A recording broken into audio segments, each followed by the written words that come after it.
Des élections américaines, passons aux élections au Conseil d'État vaudois. Sylvie Villa, bonsoir, bienvenue. Merci d'être sur notre plateau. Vous êtes candidate PDC pour le Conseil d'État. Alors avant d'entamer une conversation, comment réagissez-vous face à l'élection de Donald Trump aux États-Unis ? Bien, écoutez, tout grand changement peut être l'opportunité aussi de construire autrement.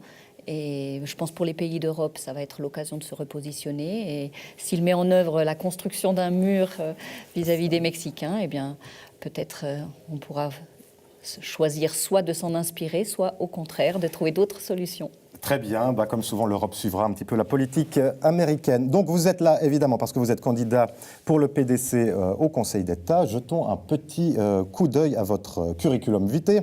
Vous êtes ingénieur physicienne diplômée de l'EPFL. Vous avez travaillé dans l'industrie avant de rejoindre la HES-SO comme professeur puis responsable du domaine ingénierie-architecture. En politique, vous étiez député jusqu'en 2012 durant une législature. Vous étiez socialiste avant de devenir indépendante. Aujourd'hui, vous êtes municipale à Mauborget, commune du Nord vaudois, et vous êtes présidente des femmes PDC. Et donc, depuis une semaine, vous êtes candidate au Conseil d'État. Alors, première question, cette élection, elle s'annonce compliquée. Il y a 6 sortants qui se représentent. Il n'y a plus qu'une place à conquérir. Oui, mais les dés ne sont pas joués. En tout cas, ma candidature est crédible pour différents sièges. Et nous allons voir comment les dés vont se jouer entre les différentes candidatures. Quand on fait une analyse, on se rend bien compte qu'il y a la partante Anne-Catherine Lyon chez les socialistes. On se rend compte que les socialistes vont évidemment tenter de garder ce siège. Un autre siège à attaquer, c'est celui de la verte Béatrice Métro. Entre les deux, c'est lequel qui vous paraît le plus accessible ? Les deux. Ça, véritablement. Les deux, véritablement, puisque en termes de formation, vous l'avez mentionné, j'ai un cursus qui me permet vraiment de connaître bien et d'être à l'écoute depuis la formation obligatoire jusqu'aux universités. Et pour toutes les questions, que ce soit environnementales, transport, etc., il y a aussi là, pour moi, un passé professionnel. Alors justement, quels sont les thèmes, les thèmes que vous allez aborder avec le PDC durant cette campagne ?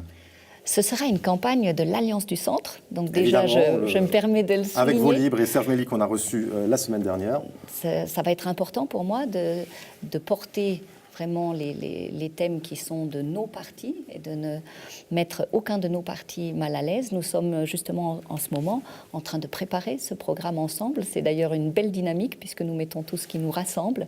Et en termes de cohésion territoriale, nous allons parler de mobilité combinée, par exemple. Nous allons aussi parler d'énergie. Nous allons parler aussi de cohésion économique, de cohésion sociale. Bref, tous les sujets seront là. La semaine dernière, je demandais son sentiment à Serge Mély, candidat donc Vaulibres. Ce n'est pas une élection qui va se jouer a priori au centre. C'est une élection compliquée cette année.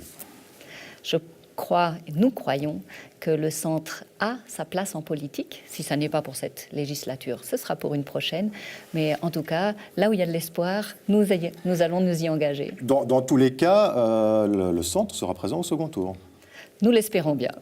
Il a été dit par les instances de votre parti que, qu'importe le résultat, le candidat, qu'il s'agisse du PDC ou de Vaulibres, sera présent au second tour. Et j'honorerai cet engagement. Vous allez donc soutenir Serge Mély également. Il y a chez vous quelque chose du féminisme. Donc, quand on suit votre parcours professionnel et qu'on regarde votre responsabilité de présidente des femmes PDC, vous êtes dans une bonne constellation aujourd'hui. Il y a un siège d'Anne-Catherine Lyon à repourvoir, celui de Béatrice Métro en danger.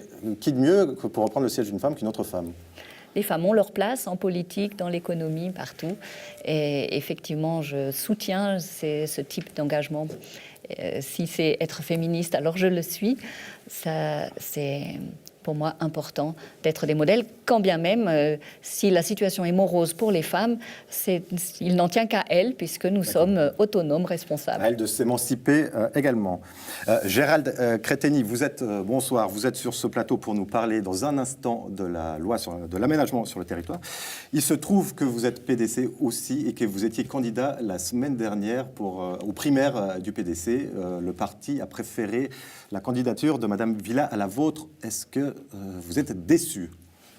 Tout d'abord, bonjour.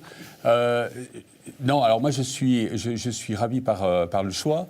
même si on est candidat et qu'il y a toujours un tout petit moment, finalement, de flottement quand la décision se prend de cette manière-là, je pense que Sylvie Villa est une femme de valeur, est une femme entrepreneuse et qui va pouvoir mettre en avant les valeurs du PDC. Donc pas d'amertume et vous combattrez à ses côtés. Exactement, je la soutiendrai. Eh bien, très bien. Sylvie Villa, merci d'être venue sur ce plateau. On vous souhaite, comme à tous les candidats, une bonne chance durant cette campagne. Au plaisir de vous revoir.